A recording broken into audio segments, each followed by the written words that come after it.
My name is Mary Guy. I am a professor of public administration at the University of Colorado, Denver.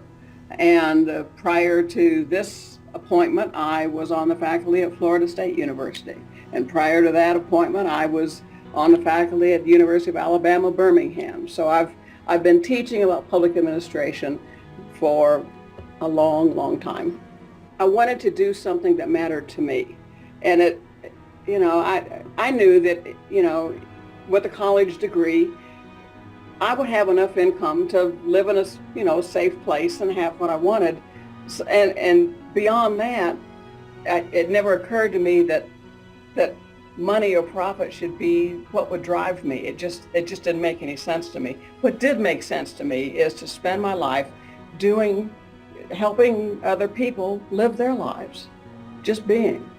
When I think about public service, I think, what is it at its very core?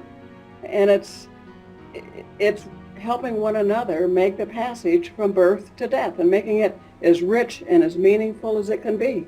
I grew up in rural Illinois at a time when there were still farmers living on homestead lands where every neighbor would help one another, and that's how you live. That's just how you get along. And of course, I left there to go to college and have been in cities ever since, but it still seems to me to be a pretty grand way to live your life, to watch out for your neighbors, to basically mind your own business, but to help where you can help. The first job was working for the Department of Vocational Rehabilitation. And this was very forward thinking at the time. It was in the early 1970s, and I was working in an urban environment, working with students about to graduate from high school, but it was very clear that they would never be able to succeed in college, and they would need work skills. And many of them would also need health skills, training skills, and so forth. And so my job, in today's parlance, would have been like a network coordinator. As it was, I was, at the time, I was called a rehab counselor.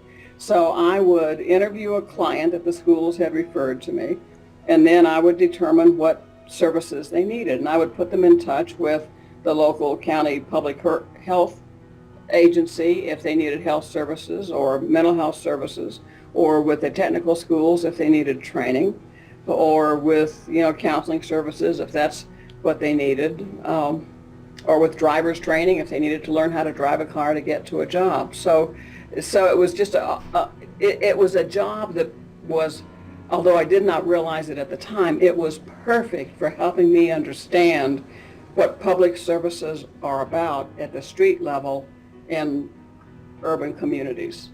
There was one particular case of a young man who was living in a very dysfunctional family, and I became an important service to him and opened doors for him that really helped him land a job, get out of what otherwise was a pretty untenable situation. And we stayed in touch for some years. He would touch base and say, well, I'm doing this now and I'm doing that. And I would think, good for him, good for him.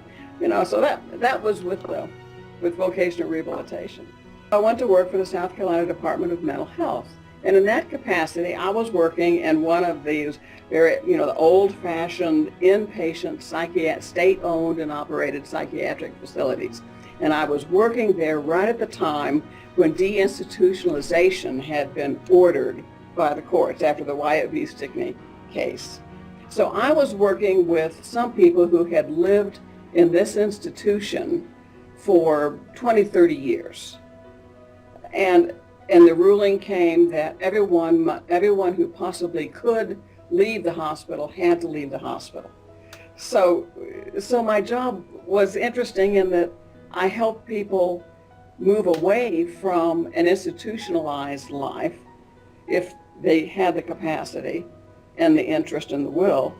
But at the same time, there were those who were 60 years old and they had known nothing other than an institutionalized life for decades, and they were terrified of leaving and didn't want to leave. And for those, I tried to help them not have to leave. But I feel like my career happened to me as much as I happened to it. But but it taught me so much, and I couldn't teach today as well as I do if I hadn't done then what I did to learn what it's like to deal with people in need, to learn about community resources, to learn about what goes on in agencies and how you have to collaborate and network and use all of today's jargon to do what we did way back then.